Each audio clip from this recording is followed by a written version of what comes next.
Hello everyone, अस्सलाम वालेकुम। कैसे हैं आप लोग? उम्मीद है बिल्कुल ठीक ठाक होंगे और मैं भी अल्हम्दुलिल्लाह बिल्कुल ठीक ठाक हूँ।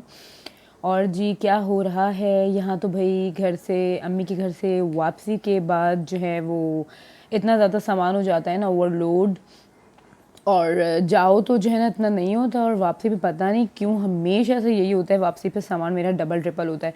एक तो मैं कबाब बना कर आई थी तो वो मैंने वहीं पर रखे हुए थे, मतलब लेके नहीं आई थी, तो बस वो लेकर आई थी। और फ़िश मेरी सिस्टर ने कब से रखी हुई थी मेरे लिए, मसाला लगी हुई थी, तो वो वहाँ पर तो मौका ही ना मिला खाने का, तो फिर मैं लेकर आ गई थी। और ये प्याज मेरी जिठानी से मैंने मंगवाई थी, तो मैं तो चली गई थी, इतना रुकने का लंबा प्लान तो नहीं था, लेकिन वो ले आई थी तो उन्होंने खोल के उसको रख दी थी। और ये है फ्राइडे और अभी 10:30 बज रहे, वो 15 मिनट फास्ट है। तो जब मैं मम्मी के घर से आती हूँ तो फिर मुझे नींद नहीं आती रात में, कि मुझे जो है अपना सारी मतलब क्लीनिंग करनी है। और जाहिर सी बात है, सैटरडे को गई थी और थर्सडे को आई थी, तो बहुत ज़्यादा जो है ना वो गंदगी हो रही थी, तो वो सब क्लीनिंग करी है मैंने। उठने के बाद से तो बस काम में लगो तो बस पता ही नहीं चलता। और फ्राइडे का दिन जो है ना बहुत भागो भागो गुजरा है, बहुत सारे काम थे। तो और यहाँ पर जबरान से मैंने मंगवाया था ग्रेप फ्रूट, और ग्रेप फ्रूट जैसे कि आपको पता है कि कितने बेनिफिट्स हैं।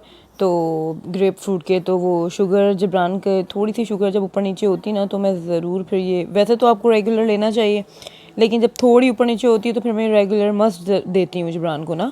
और ये हलीम भी मैं अम्मी के घर से लेकर आई थी, और ये मेरी बड़ी सिस्टर ने बनाई थी, तो वो अम्मी के घर लेकर आई थी। तो मेरी जो अम्मी के घर पे जो मेरी सिस्टर है अनमैरिड, तो वो कब से जो है ना वो उन्होंने रखी हुई थी कि जब तुम आओगी तो तब भी निकालूंगी। तो खैर फिर ये भी खाने का मौका नहीं मिला, तो वो कहने लगी ये ले जाओ ना। तो बस जबरान को मैंने फ्राइडे को यही दे दिया। वो शुक्र था कि बस मुझे कुकिंग नहीं करनी थी, वरना तो फ्राइडे को मोस्टली कुछ ना कुछ बनता है। और यहाँ पर सूरह कहफ फ्राइडे को आपको पता है मस्ट पढ़नी चाहिए ये।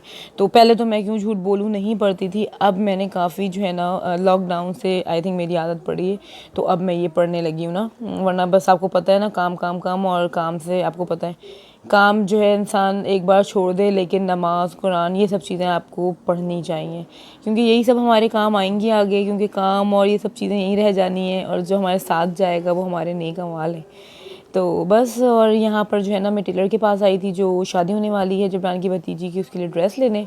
और मेरे टेलर ने इतना टाइम लगा दिया ना, क्योंकि बहुत पुराना है, बहुत ही शादी से पहले से ही मैं सिलवा रही हूँ। आई थिंक 15 साल 18 साल हो रहे यही टेलर है, और माशाल्लाह से बहुत अच्छे कपड़े सिलते हैं। सिलाइयाँ तो आसमान पे पहुँच गई हैं, लेकिन ये है कि जो है ना वो, अब तो आपको पता है कि ना बंदा रेडीमेड ले लेता है, क्योंकि रेडी टू वियर जो है ज़्यादा इजीली, मतलब इजीली क्या कहूँ, रेडी टू वियर में ये होता है कि आपको उतना भागम दौड़ ये सब चीज़ें नहीं करनी पड़ती, जो कि मैं पहले बहुत करती थी, क्योंकि मुझे बहुत शौक़ था। मैं ख़ुद से डिज़ाइनिंग करके अपने ड्रेसेस सिलवाती थी, और सबको अल्हम्दुलिल्लाह पसंद आते थे, और सबके भी बहुत सिलवाए हैं। लेकिन अब जो है ना रेडीमेड इतने अच्छे मिल जाते हैं, तो बस अब क्या भागो दौड़ो, ख्वारी करो। और कभी कभी जागता है अंदर से मेरे, तो मैं फिर कर लेती हूँ।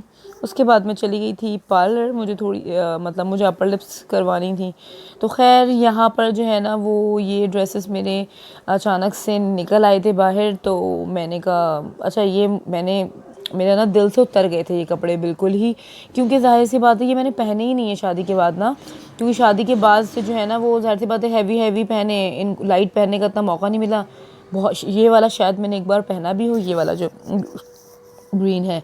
लेकिन हुआ ये कि वेट जो है ना वो इतनी तेज़ी से बढ़ा था मेरा शादी के बाद, क्योंकि शादी से पहले मैं डाइट पे थी, और शादी के बाद बिल्कुल ही छोड़ दी थी ना, तो बहुत जल्दी से मेरा वेट बढ़ा है। और वेट बढ़ने के बाद हुआ यूँ कि फिर ये मुझे कपड़े आए नहीं, और ये कपड़े इतने फिट हो गए थे, और नीचे से ज़्यादा टमी और कमर वाला जो हमारा एरिया होता है ना, वहाँ से तो आप सोच नहीं सकते। तो फिर मुझे बहुत बुरे लगते थे ये कपड़े, और अब अचानक से निकले तो मैंने निकाले थे कि मैं निकाल दूँ, मुझे आते तो है नहीं। लेकिन जब मैंने इसको पहना तो हो मेरा दिल खुश हो गया और इतने अच्छे, मतलब इवन के लूज़ भी टमी पे से ऐसा नहीं था कि बहुत ज़्यादा जो है ना वो फिट हो। तो खैर ये मैंने ख़ुद से एम्ब्रॉयडरी कराई थी दोनों पे, इस पे स्टोन्स आप देख सकते हैं बारीक बारीक लगे हुए, और नीचे मैंने दामन पे मैंने इसकी लेस लगवा ली थी, स्लीव्स पे लेस लगवा ली थी। और उससे पहले वाला जो कपड़ा था वो अम्मी लेकर आई थी मेरी सऊदीया से, तो उस पर मैंने एम्ब्रॉयडरी करा ली थी। और फिर वहाँ से इन सब कामों से फ़ारिग होने के बाद फिर मुझे जाना था अपने जेठानी के घर, जिनके घर शादी है। तो हमारा जाना ही नहीं हो रहा था, इतनी अम्मी के घर थी, फिर आई तो बस सबसे पहले हमने कहा यहाँ चलते हैं।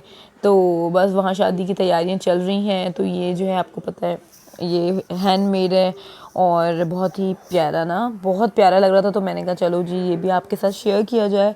तो ये और फिर वो जिब्रान की जो भतीजी है और वो ले आई थी अपने ड्रेसेस, तो मैंने कहा वो भी आपके साथ शेयर करूँ। ये साड़ी थी और मरून कलर की, बहुत ही प्यारी लग रही थी। बनारसी तो आपको पता है सदाबहार है, और रेड वाला ड्रेस था।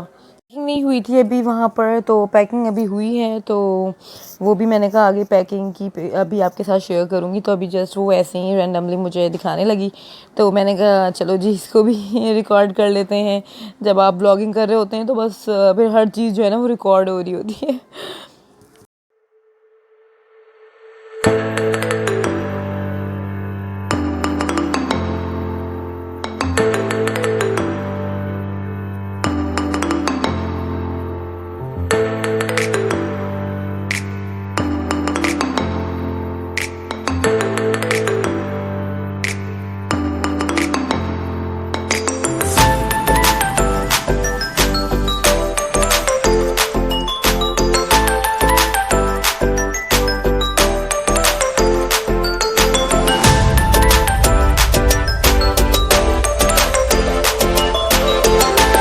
बस जी अपने व्लॉग का करूँगी एंड इन्हीं कपड़ों के साथ साथ।